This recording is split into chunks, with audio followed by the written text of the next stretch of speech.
Hi everyone, Jorhena Thomas here with Girl Security. Today we are joined by Mary Brooks, who is one of our mentors. Hi Mary, Hi, Jorhena. It's nice to be here. great to have you with us.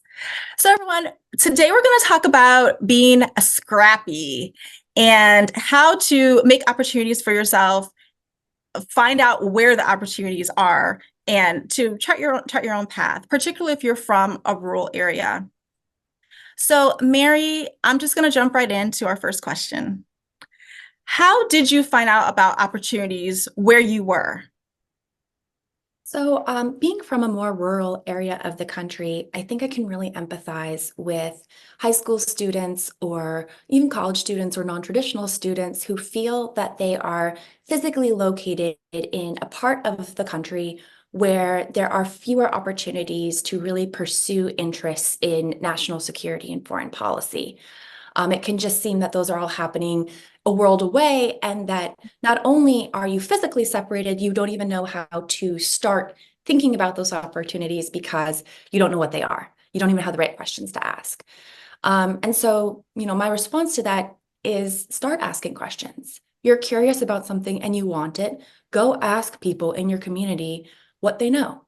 Make it clear that you're interested in something because people can't connect you with interesting opportunities that they know of until you've told them that you want to do it. Google is your friend. There are a tremendous number of resources online that can help direct you into the type of foreign policy or national security work that you might most be interested in.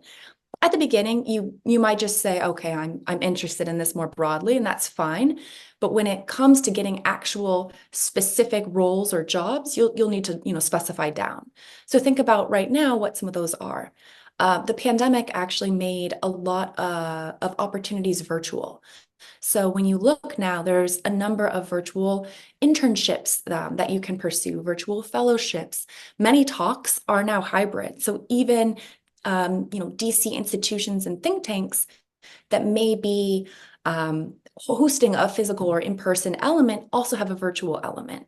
You can study languages. You can focus where you are. You can build up these skills and this kind of person that you want to be and these capabilities that you want to be able to draw on later. You can do all of those exactly where you are.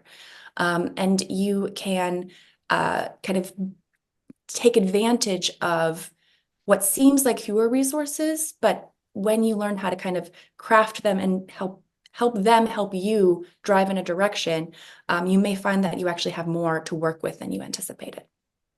Yes, thank you, Mary. That is great. So let me delve in a little bit more to how you look at networking, particularly when you've had to work hard to do it when there's potentially less opportunity. Can you talk to us a little bit more about that?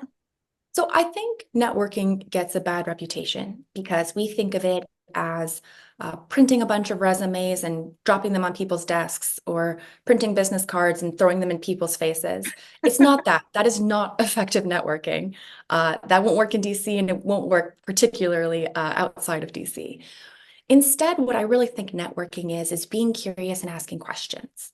And so to that end, I think my first networking experience, so to speak, was when I was in high school and an older student in my community mentioned that she'd gotten into a school in Washington, D.C. for college.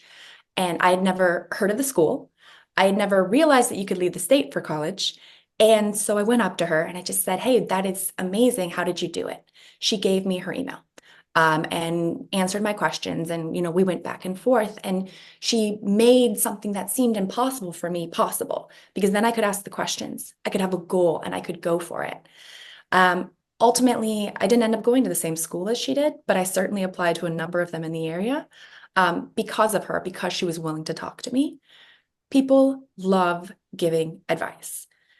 You have to be careful because what people will do is give you advice for the person that they were as a child or as a younger person, rather than maybe the advice you need. So talk to a different number of people, keep track of them, thank them, follow up with them when you get somewhere or achieve something that you wanted to do. But ultimately, networking is being curious about the people immediately around you. Some of the best and most interesting jobs that I've had as an adult have come from keeping in touch with people in internships, in college classes, former college professors, making a good impression and not losing those connections, because those connections come back later and they offer you different opportunities or jobs connected with them. So that, to me, is the heart of networking. Mary, I love that take on networking. I do think it gets a bad rap, and people have these preconceived ideas about it when it's really something quite basic and quite practical. So thank you for sharing those views.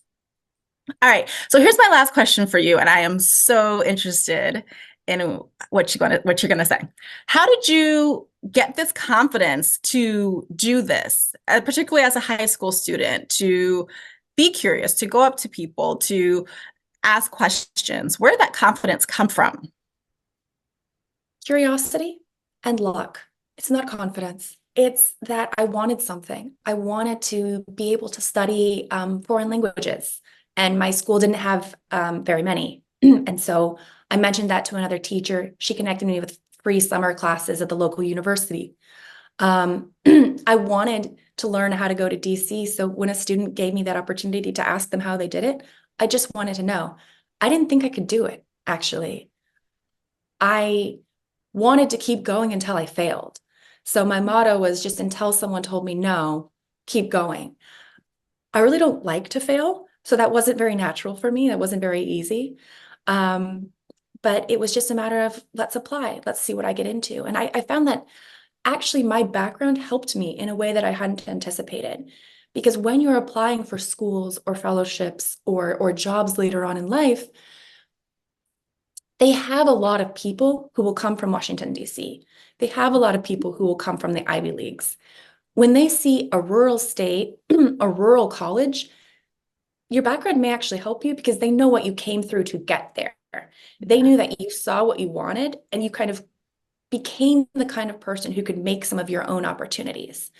And what I also found was that when I began to interview, the questions that interviewers had were not about the fancy, high-profile internships.